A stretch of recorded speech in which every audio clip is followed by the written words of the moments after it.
Hello and welcome back to the channel, or welcome if you're new here. Today we got a bunch of great stories from Reddit from r/funnystories. Come along with me as we dive into this subreddit. Blanket monster. When I was young, I thought that if I didn't cover myself with blankets, I would start the apocalypse. Like if I didn't cover my whole body, I wouldn't feel safe. And if I uncover half my body, there would be a 50-50 chance the apocalypse would happen.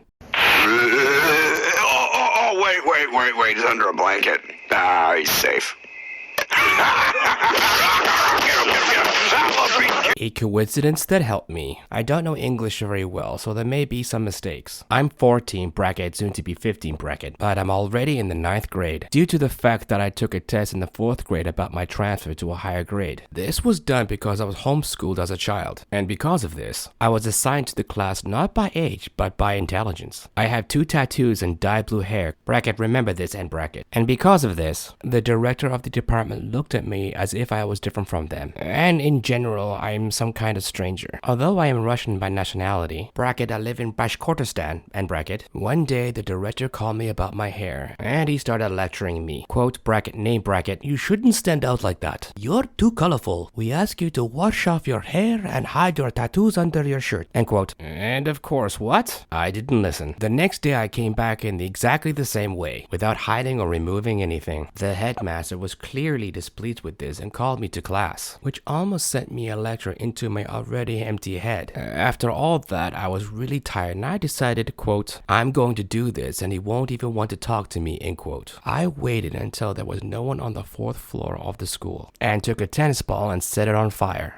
Bracket, I know that they're like house checkers, end bracket. The whole floor was covered in smoke, and everyone was taken out because they thought it was a fire. The next day, the police arrived at the school and began to look at the cameras and comb out who had done it. And you know what? I didn't know all my life that we had cameras, and it seemed to me that my heart rate was greater than if I fell from the roof with a parachute. Of course, it was hard to see on camera, and only blue hair was visible. I just thought at the age of 14, I would be sitting in a pre-trial detention center and telling others what I had done. But it turns out that we have another blue-haired girl in the school who just before said, quote, I'm gonna burn this school, end quote. Everyone counted on her, and I was left unpunished. But you know what? I was terribly frightened. I don't feel sorry for that girl, just because she was that who, at the age of 15, was known for being 1 month pregnant after another abortion. It's been 1 month since then, but I'm still shaking at the thought of what would have happened if the others found out that the girl had dyed her blue hair the morning before.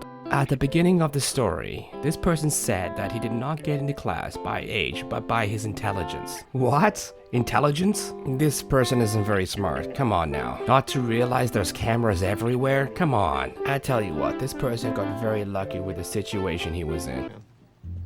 Okay, I could set the building on fire.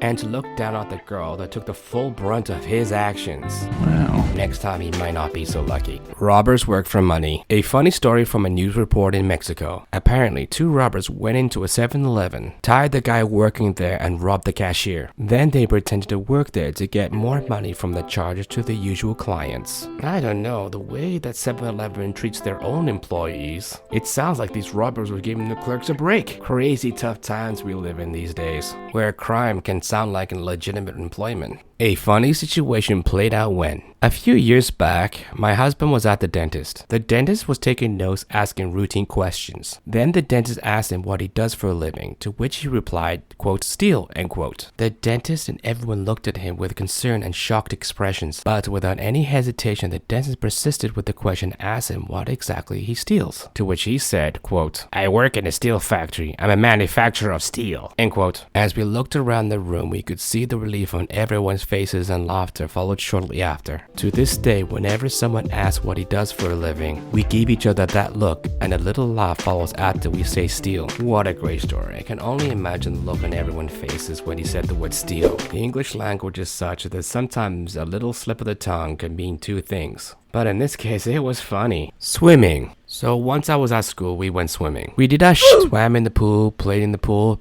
in the pool. Average swim day. At the end of the swimming session, we didn't have change rooms. We had little tents. And in those tents, we had to change. Thankfully, everyone was kind enough to give the boys and girls separate tents. Nearly all the boys finished changing. I was inside being paranoid about people looking at my so I waited so everyone would leave. It was then just me, my friend, and some dude. The boys' tents and the girl tents were right next to each other. I decided to start changing and went to the other side where the other tent was. The girls were still changing cause why wouldn't they? Now they all quote accidentally quote pushing on our tent. Our tent nearly flew down, and so we said stop and pushed back. Then we kept on pushing back and forth, say the most harshest in the world. At some point, the teacher walked into the girls' tent and we continued pushing, only because we were off. She told us to stop and we didn't know it was a teacher because her voice faded and sounded like a little girl. I thought it was a child, so I pushed really hard at the tent and said, quote, shut the f up, end quote, or something like that. And she gasped and said, quote, I'm the teacher, end quote. And I said, no, you're not. My friend ratted me out that day and he also perved on the other boys.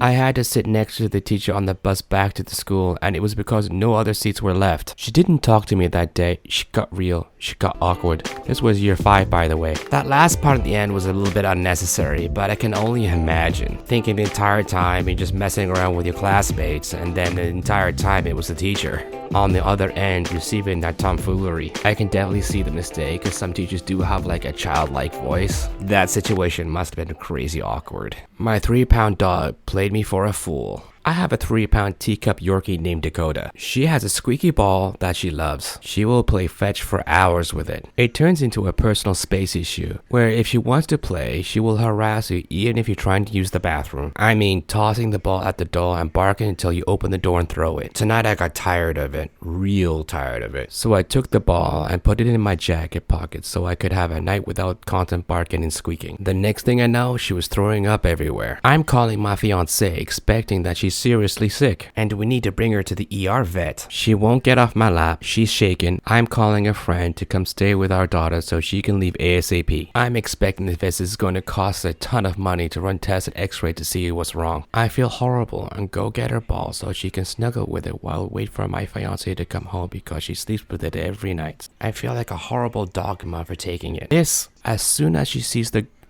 ball, she is up and playing again like nothing ever happened. You would have not known I've been cleaning up puke for the past hour. She's now running up and down the hallway chasing the ball. I'm beginning to think that she's smarter than I am. The absolute TLDR, my dog played sick to get her favorite toy back and nearly cost me tons of money in vet bills.